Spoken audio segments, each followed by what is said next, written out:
Why was Power Rangers so successful in the early 90s?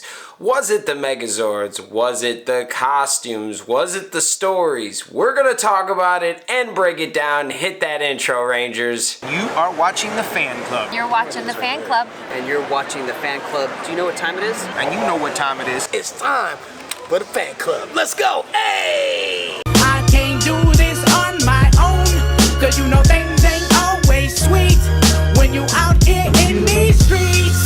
But my morpher when it morphed, I made a fake. What is going on, everyone? Welcome to the Fan Club. Thank you guys for taking the time out of your day to watch this show. And today we are going to be talking about the success of Power Rangers in the early 90s.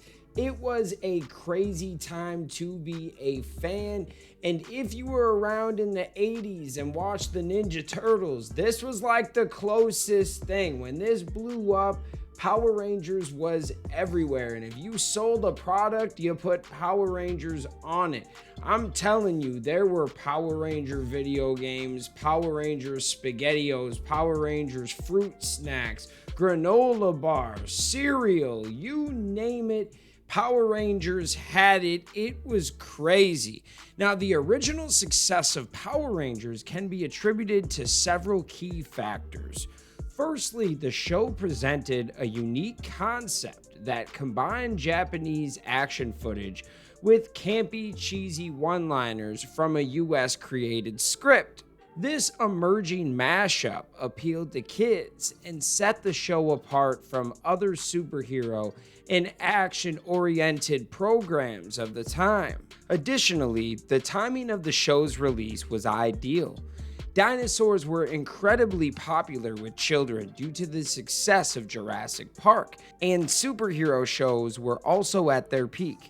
Power Rangers capitalized on these trends, offering a combination of both dinosaurs and superheroes, which greatly appealed to its target audience.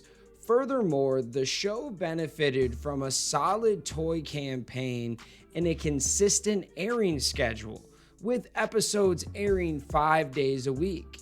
This regularity and availability made Power Rangers a daily routine for its viewers, further contributing to its success. Overall, the show's unique concept, perfect timing, and effective marketing played a significant role in its original success.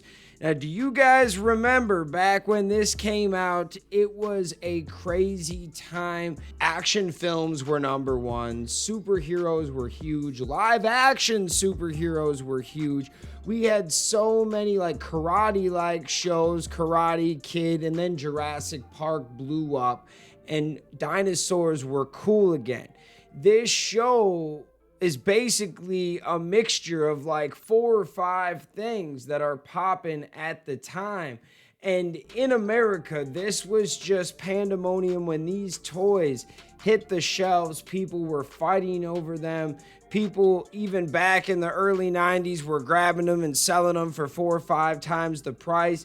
It was a crazy time, and this was before the social media era, and people were still flocking to the stores doing everything they could to get these figures. And I was just a young boy when this show came out, but I remember people running to the aisles. Like, I remember going there with my parents to a Kmart and getting a Power Ranger, and I wanted the red or the blue one.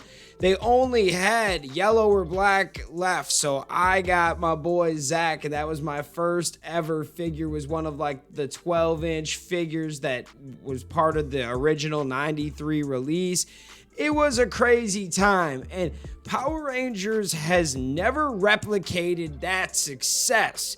Even though I do believe there's been many seasons that were better than the first 3 seasons of Power Rangers, there was just something special. Like, it was the right idea at the right time, and they got lucky, but also it was a fun show. Was the acting subpar? Oh yeah. But we weren't really there for that. We were there for some badass fights, some Megazords, some villain action, and we had to see the Rangers morph. I know that was always my favorite part of the show, was watching them actually morph into the Power Rangers. Now, why do you think it was successful? And what do you think Hasbro can do to create this sort of buzz again? Or do you think that the peak Power Ranger hit in the early 90s was the highest we'll ever peak, the highest we'll ever hit again? I don't know. I think that the future is bright with this brand, and there is a lot of nostalgia and good shows and so many different generations of fans. You know, you have your original fans like me, but then you have the kids that grew up watching the Disney season. You have kids that grew up watching the Neo Saban era and Samurai and Megaforce, stuff like that. It has hit a lot of different generations. Now, I want to know your thoughts in the comments. Let me know. Got to shout out all the fans out there for taking the time out of their day to watch this content. You are the real MVPs and the reason why we can continue to make a video like this one. So thank y'all so much. Y'all have a great day, and we'll see you next time, Rangers. Peace. I want to give a special shout out to the Gold Ranger members: Anime King Nick, Chaos Draco, The Arctic Operator, Miguel Ortiz, Let's Talk Sports, Papillon Oger, Roderick Ham, Louis Cairns, Salima Ramirez, Danny Nascimento, Stephen Heffelman, Thomas Franco, and Sean Schiffer. Thank you guys again for your support, and if you want a video shout out like this one, sign up to be a Gold Ranger member today. Thanks for watching this video. If you like this content, you know what to do. Hit that like, hit that subscribe button, and hit that notification bell. You can also become a member. Please join the fan club support team right now. We have a Blue Ranger power-up and a Gold Ranger power-up.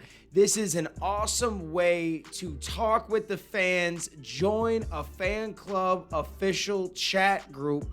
You can also be featured in our videos. At the end of the videos, I will shout you out. That's if you get the Gold Ranger Power-Up membership.